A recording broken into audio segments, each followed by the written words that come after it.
Hi, I'm Gigi, an ex-Amazon senior leader and bar raiser here at Day One Careers. If you've seen the other videos on the channel, you might be wondering why you're looking at a cartoon. Well, what follows was originally a podcast recording, and YouTube doesn't seem to like that so much. So I've dusted off my creative skills and turned it into an animation for you. So lots of you have come to us and say you're not just interested in how to pass the Amazon interview, but you're also interested in understanding what it's like to work at Amazon. So the best way we know how to help you with that is for you to hear it straight from experienced Amazonians. Not that we're not experienced, but other experienced Amazonians. So we want you to hear it from the most experienced, successful, and knowledgeable Amazonians that we could find. So we have partnered with Tyler Wallace, who is also an ex-Amazon bar raiser. He produces his own brilliant podcast, interviewing some of Amazon's most well-known and successful leaders. So over to Tyler. Hi, this is Tyler Wallace, the host of the Think Like Amazon podcast and a former 7-year Amazonian. During my time at Amazon, I had amazing opportunities to build and lead teams in Amazon retail, marketing, and marketplace across the US and Canada and spanning various product categories. One of my capstone experiences was serving as an Amazon bar raiser, where I came to appreciate Amazon's unique leadership principles at a deeper level. I left Amazon to build the Lab Consult, where I enjoy consulting and advising consumer brands to help them profitably accelerate their growth on Amazon. Through these engagements, I've found that many of Amazon's leadership principles, mental models, and operating mechanisms can be applied to improve other businesses. This led me to launch the Think Like Amazon podcast, where I sit down with former Amazon executives to tease out how to apply Amazon's unique principles and processes to grow and manage their own businesses. I'm pleased to partner up with Day One Careers to make these leadership conversations available to others looking to better understand the core principles behind Amazon's growth and culture. I hope you enjoyed these conversations. Welcome to the Think Like Amazon podcast. Today, I'm pleased to welcome Maju to the show. Maju was previously a vice president at Amazon. During his nearly 8 years with the company, he managed all global logistics as well as all Amazon Prime fulfillment technology teams worldwide. In his role, he looked after the entire business unit spanning business, product, engineering, and operations. Earlier this year, Maju left Amazon to become the chief technology officer for Bolt, a startup that offers online one-click checkout technology to retailers. Maju, welcome to the show. Thank you, Tyler. Thanks for inviting me. I gave a very brief bio, and I know that you have a very accomplished career. So can you tell us a little bit more about yourself and your work at Amazon? So I started at Amazon around 2013. Started as a director for software development, mainly responsible for leading the inventory and catalog systems for the fulfillment space. And then 2 years into that job, I was lucky to be given the opportunity to run the whole Amazon's worldwide fulfillment technologies. That was a big role and a huge responsibility. So I was lucky to be given that. And I did that for the next 5 years or so. And then after that, I was given an opportunity to go and run Amazon Global Logistics, which is more owning an entire business unit, which is what I did towards the end. So overall, I spent at Amazon close to 8 years and had the opportunity to work across a few different areas and part of some great history Amazon made during that time. I think a lot of people listening to this will probably recognize that Amazon is delivering more of its own packages, and Amazon is also expanding its presence in more countries around the globe. So you spoke to your role in a lot of that growth. Can you give us a little bit more sense to how your organization grew in terms of scope and responsibilities during your time? I had a fairly rapid growth while I was at Amazon. When I started, I had a team of somewhere around a couple of hundred engineers. And then when I took on the global fulfillment teams, it went north of 1,000 or so engineers at that time. And in between, it grew up to like a couple of thousand, including the field engineering and everything together. So again, being responsible for the fulfillment for Amazon during an interesting time when we were trying to go more into the same-day delivery network was a big deal. So a lot of changes and a lot of innovations were required to make sure that same-day delivery can happen. And there were a couple of new programs that came out like Prime Now, Fresh, all of it required a whole new way of doing fulfillment. So I was lucky to be there and be part of a lot of that change at that time. And as part of running global logistics, there I had the opportunity to even run everything all the way from the engineering and products and sales and operations, because we operate as a whole business unit. And global logistics do sell logistics as a product to sell. So that was a great opportunity to own that end to end, see what can be done there. And the interesting aspect there was I was running it during the pandemic. So global logistics, as you can imagine, was disrupted quite a bit during the pandemic. So we had to do a lot of things, a lot of innovation there at that time, tried to stay afloat and keep everything running and make sure that everybody can get what they absolutely needed at that time. I think that's very unique, Maju. We all depended on Amazon in a big way during the pandemic, especially as things were shut down in many cities and locations. Amazon became the source of a lot of our goods and a lot of our purchases. At the same time, as you mentioned, it was a very interesting time to be managing through that internally at Amazon. I definitely saw some of that. I was still at Amazon as well for 2020, but certainly didn't have the same vantage point that you had. Can you talk to us a little bit about, as you had to pivot and innovate on the fly, what inputs did you rely on to make sure that you were innovating in the best way for Amazon customers? It's different at different times, right? Whether that's trying to deliver Prime Now, which was the fast 1 hour fulfillment for customers, which didn't exist before that, or the same day fulfillment on how do we do everything much faster than ever before and do it without much of an error, or trying to figure out global logistics during the pandemic, which was all like very distinct challenges. I'll start with the recent one, which is the global logistics side. For example, during the pandemic, pretty much all of the passenger aircraft stopped operating, and close to 50% of air cargo is transferred using the belly cargo of passenger air flight, which meant when all the passenger airplanes stopped flying, 50% of the air cargo capacity just disappeared, which meant that there isn't a whole lot opportunity for people to move things across the globe. And there's a lot of things were needed to be moved, like, for example, like all the protective equipment, so the mask, the gloves, and pretty much all the protective equipments were manufactured in Asian countries like China and need to be distributed to the US and Europe. And when you don't have any capacity available and needs to move fast. So it forced the teams to really innovate fast to figure out what can be done. And it starts by looking at what the customer needs are right now, really focusing on what the customer needs are and what's important, what's the priority right now, and what are the constraints, like truly looking at the constraints to making that happen, going after it. In this particular case, the constraint is people need all the protective equipment. Even Amazon needed it for our own associates to keep it operational. We need to provide the masks and the gloves and the sanitizers and all of this.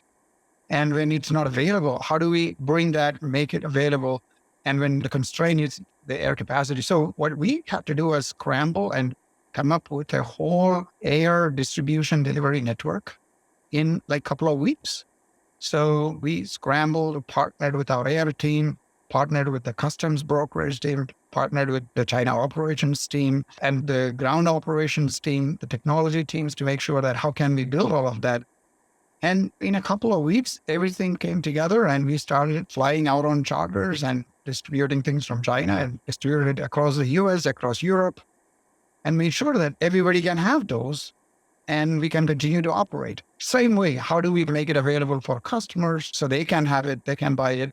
Now, that was a great example of how do we really innovate to solve a need and do it so fast while collaborating with a lot of different people globally. That's a very interesting example there. And in my time at Amazon, there was always a strong focus on automation, become more operationally excellent by automating more of the processes that we have. In a situation like that, where you had to really make a change very quickly and pull in a bunch of teams to address an unexpected scenario, how did you think about the direction you took in terms of unwinding some of the automation and adopting short-term manual processes versus trying to fit the solution within the systems and the processes already in place in the team? It's a great question. And this is something Amazon does really well, which is how do we really unlearn our own constraints and move fast? It starts by the willingness to take some risk across the teams. Like, how do we move fast, even at the cost of taking some risk? Now, the question is, what kind of risk are we taking? And this is why the Amazon concept of the one-way doors and two-way doors are super important. Some of the decisions what we are making are a two-way door decision, which is a reversible decision, not a big deal. You can take down, figure out if that's working, that's great. If it's not working, okay, we can always reverse that decision and come back. And then there are one-way door decisions where you make a decision and you really cannot come back or you cannot deal with the consequences.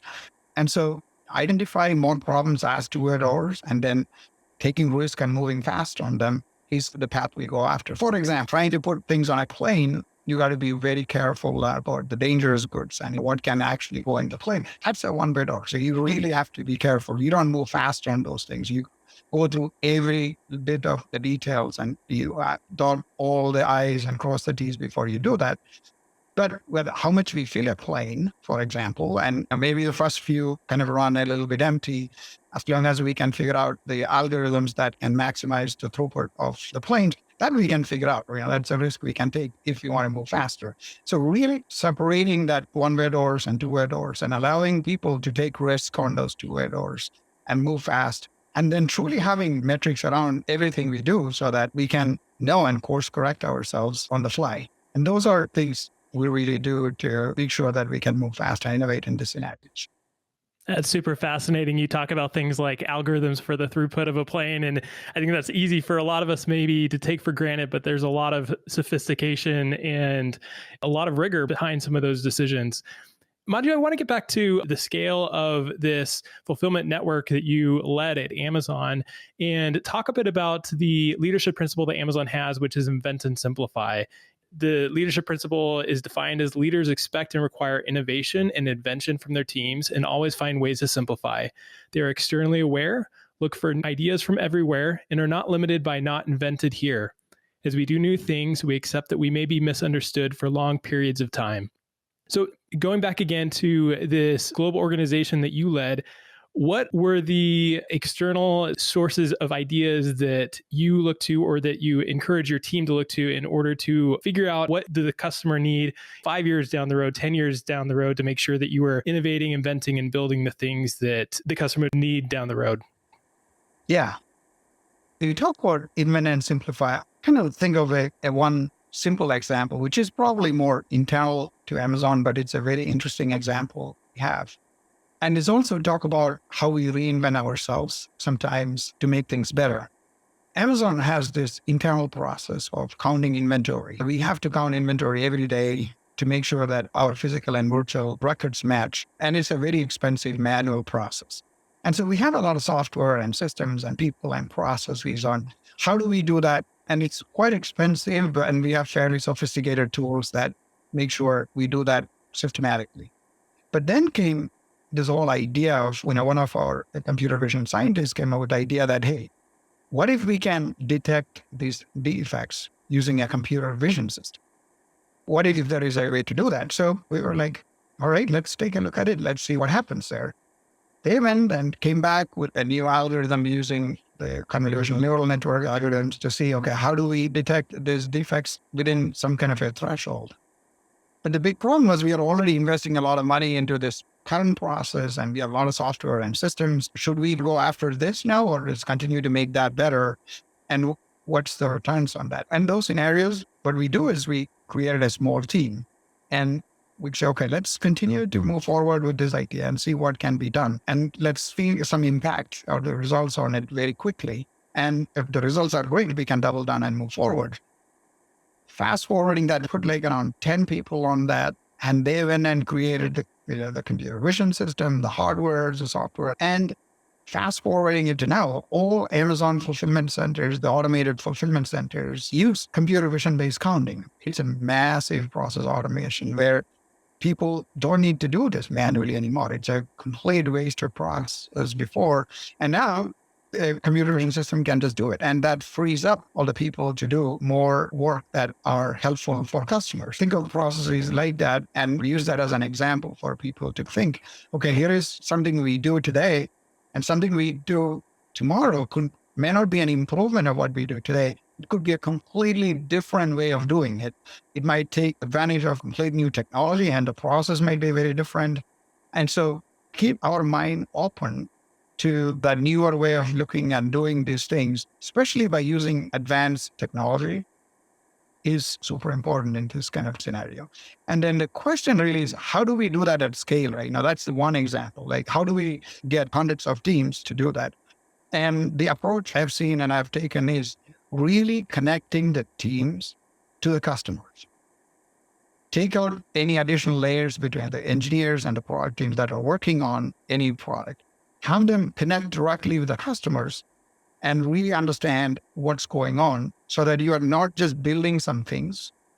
You really understand what you are going after. You're working backwards from a customer need. You are obsessed about your customer needs, and you can see what they are doing now. You can see what they need in the future. And every single team can do that. Then all of them can innovate at scale rather than trying to bring it tops down from a leadership perspective. So doing that at scale largely comes by decentralizing that core innovation process. And the innovation process decentralization starts by having each team directly work with customers. I think that's really interesting. Obviously, another Amazon leadership principle is customer obsession. And what I'm hearing is that to really simplify and innovate on behalf of the customer, you have to have that customer obsession. You can't do the one without the other. I'd like to talk a little bit about the use of data and anecdotes at Amazon. And obviously, Amazon is known broadly as being a source of lots of data and using lots of data in its decisions. Jeff Bezos at one time, though, said, when the anecdotes and the data disagree, the anecdotes are usually right. Can you talk a little bit more about how anecdotes were being used in addition to data? Yeah. Amazon is obviously obsessed with data. A lot of our leaders are. I follow that sword.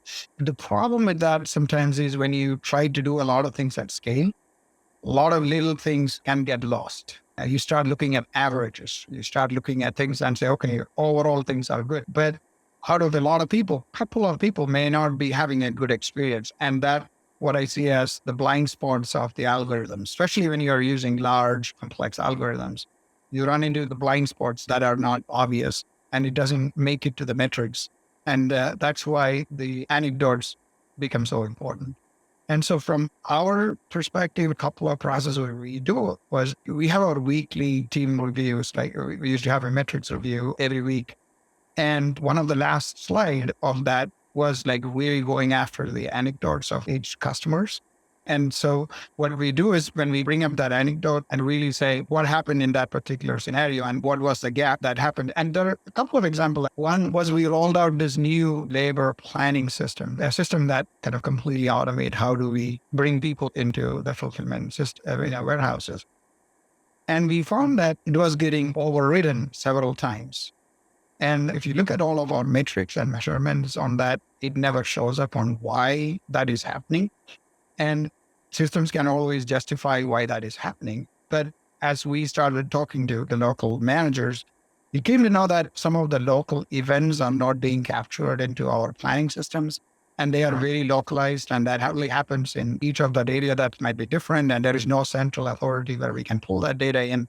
And so how do we insert that kind of information and system into the data? So we had to come up with a new system where we can capture that more manually so we can insert into the system. But it's super important for us to think that, especially when we are looking at the data and metrics, don't get lost in the averages. Don't look at those. Pay attention to customers, pay attention to experience that of individual customers and how it is impacting individuals. And you will learn a lot from that. Yeah, you mentioned a little bit earlier blind spots, and I think that example is great. It's illustrating how focusing on those customer anecdotes can expose those blind spots that the KPI table or the report or the review might be ignoring just because the average or the aggregate, that outlier doesn't show up, which could be a sign of a defect. I want to go back to this last line of the leadership principle that says, as we do new things, we accept that we may be understood for long periods of time. Did you ever have a time in your career at Amazon where you felt that what you were building or what you were working on was something that wouldn't be understood right away, but was this long-term play that would take a while to fully be understood? There are a couple of those. And in fact, most of them, I feel like it go through that cycle just because most of the things we want to do at Amazon end up taking a large impact and it's cross-functional. So almost everything you do, there is always going to be some level of skepticism from different group of different people. And then you need the perseverance to drive through that. For example, when we wanted to move to more automation in the fulfillment centers, we had to change the core system that runs the fulfillment centers, right? The warehouse management system. So we came up with this new model called fulfillment operating system. So we said, okay, how do we make the entire fulfillment center work like a computer? Like, how do we feed all the different inputs and constraints and all the working process into this one, and it all work together as one system. So it's like an operating system that make the whole warehouse work. And the concept is great, but it's a lot of work. A lot of different pieces need to come together, and you cannot change to that overnight. So how do we really drive that change? Where do we start? How do we make sure that it's doable? How do we make sure that we can see results? And then put a course of action to drive and proceed with that. So that from the beginning got a lot of resistance in the process, but we continued to build, focusing on the core foundations and investing in the base infrastructure, identifying the most impactful use cases, staying focused on that and delivering that, and then continue to provide value, and then use that as an example to expand into more levels and layers. So what is needed, and as a leader, most of the time you have to have conviction. You have to first do your homework, really understand what's going on, and then develop a strong conviction based on all the things. And then obviously you can course correct as you see and adapt, but you need to have that conviction to move it forward. Sometimes it takes longer than you like, but you still need to have the patience. And I really like the term, be strategically patient, but tactically impatient, right? Sometimes when you want to drive big things and you want to go, you don't need to achieve all of that like today. You are patient in achieving that larger objective. But then you break it down into smaller pieces that you want to get at, like right now, that you have to relentlessly go after it. Be strategically patient to achieve your bigger objectives, but tactically impatient so that you can power through things and get things done, prove it, and continue to get buy-in and go after. I love that quote, having the conviction to be strategically patient. As I imagine in your role, Maju, a lot of your ability to create that growth and create that innovation came from scaling beyond your own purview and the meetings that you were in and the things that you had your hands on, but empowering the directors and managers and those that were underneath you to do the same with their teams. How, as a leader, did you think about helping those underneath you managing their own teams to have that same conviction, to have that same strategic patience? Yeah, first of all, as any leader, the number one thing you need to focus on is having the right people around you. Any role I've taken, I invest a lot in people and I spend a lot of time with them. And I always think that I'm only as good as the people around me. So try to hire smarter people than me and surround myself with great people. So it's investing in people is, I see, as the number one task of any leader, or at least for me, that's how I work. And when I say really good people, those are the people who are problem solvers, who wants to create an impact, who are the people who can look at impact or process right now. Like, how do we get the people who know how to get things done and wants to get things done? And the second aspect is the culture. You really need to set the culture at the top. And you really need to tell what's important to the team. And you need to communicate that constantly. And you cannot waver from that, right? You cannot change your mind on what's important for you every single day. So you need to communicate that constantly to the team. And so having the right people and setting the culture is super important. Now, from Amazon way, which is something I learned as I went to Amazon, is the concept of mechanisms, right? So once you have good people and a good culture, you go after mechanisms. And mechanisms are really something that allows your teams to operate at scale. So for example, simple things like Amazon has this good practice, which I took with myself everywhere, is you start a meeting with success stories.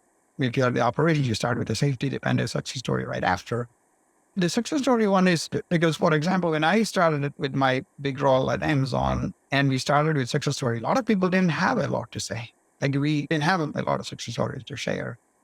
So I made a point that we'll just have quiet time for the first 5 minutes. If people don't have success story, we'll all sit there and stare at each other and make everybody feel uncomfortable.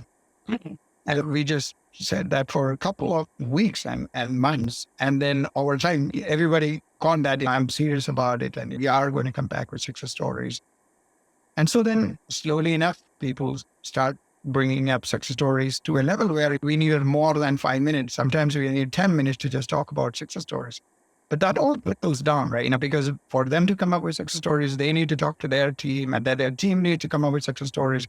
It creates a culture of impact. The ability to say success stories is that somebody understood the impact, because you cannot just say success stories, I wrote some code or I deployed code or something like that. You have to say why it matters. So you have to think through that, forcing that function, taking it all the way down into the team. So the way you scale is just by doing this. The right people have the strong culture, set up good mechanism, and then live it. Like set an example and force it all the way down to the team. And then magic happens. That's an awesome example of a mechanism and one that nearly any team could implement. So I really love that. I want to fast forward a bit, Maju. We only have a few minutes left, but I want to talk a bit now about your current role at Bolt. And maybe to set the context, can you tell us a little bit about what Bolt does and what made you decide to move from Amazon over to a startup? Amazon is a great company and I had a fantastic career. I learned a lot. I continued to grow there. So Amazon is awesome. But then what I realized also is that there is something about building things from the ground up right now, like really going to the ground floor and shaping a product, building it from the ground up without the infrastructure support. Like in Amazon, we say we act like a startup. And in a lot of ways we do, but in reality, we don't right now because there is a lot of help and support you can go being a lot of different teams. There are other people and there's a lot of infrastructure that you can get support from. So there is an element of building things from the ground up is always had in my mind. And I did that even before coming to Amazon. So I went from Microsoft, then I did a startup and then came to Amazon. So I always had that back in my mind.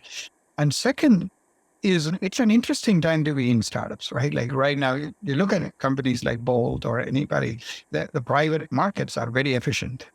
There's a lot of capital available. There's a lot of innovation happening in the private markets. Like before, a lot of these innovations used to happen within the large companies.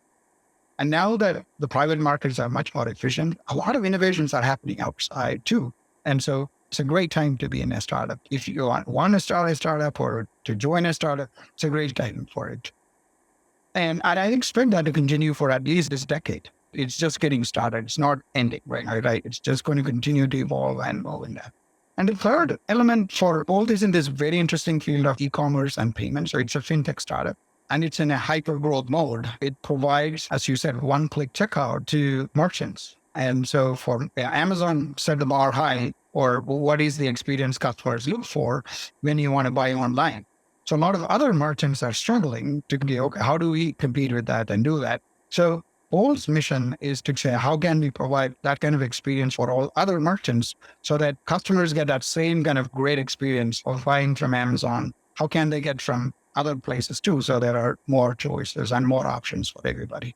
And so Bolt is very well-funded company and it has some strong financial backers like Jarl Atlantic.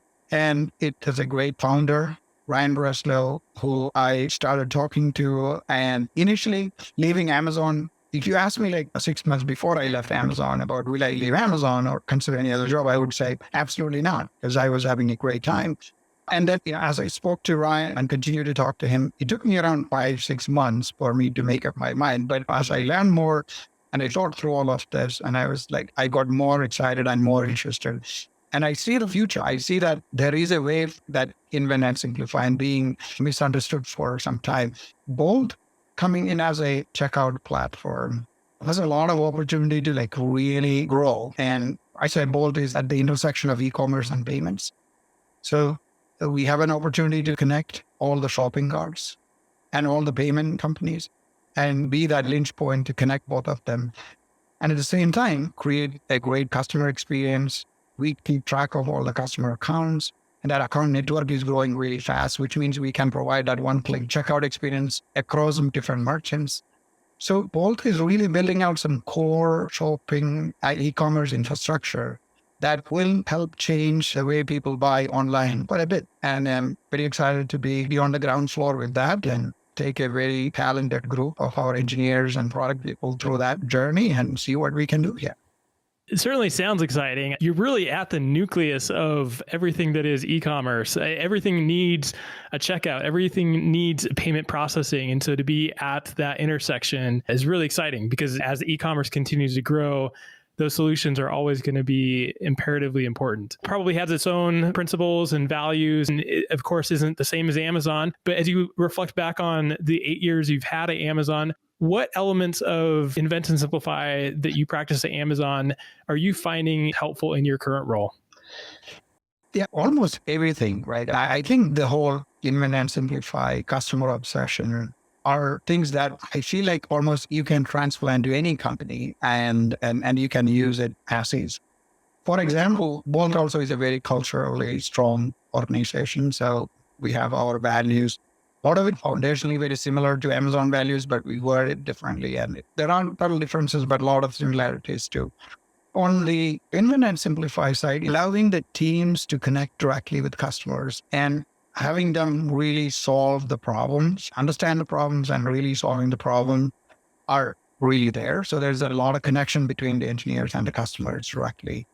And then number two is like driving programs like a hackathon. We just had a hackathon 2 weeks ago, and it was amazing to see the whole company worked on things for 2 days. And a lot of them didn't even sleep all night. They pulled an all-nighter, and most of them worked across teams that they typically doesn't work together. And they solved completely new problems never really solved before. And then having fun doing that was fascinating to see. And then it's that impact culture, right? Yeah, we say, feel free to be wrong, but we want to go for 10x growth. So that culture of allowing people to experiment, telling people that it's okay to fail. And we really want to double down on the success what we are seeing.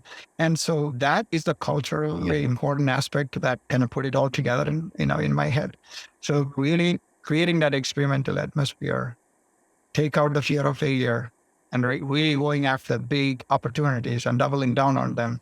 Those are things Bolt does, and I feel like Amazon also does as well. So I felt I'm walking into the similar culture that way and enhancing that and continue to double down on that.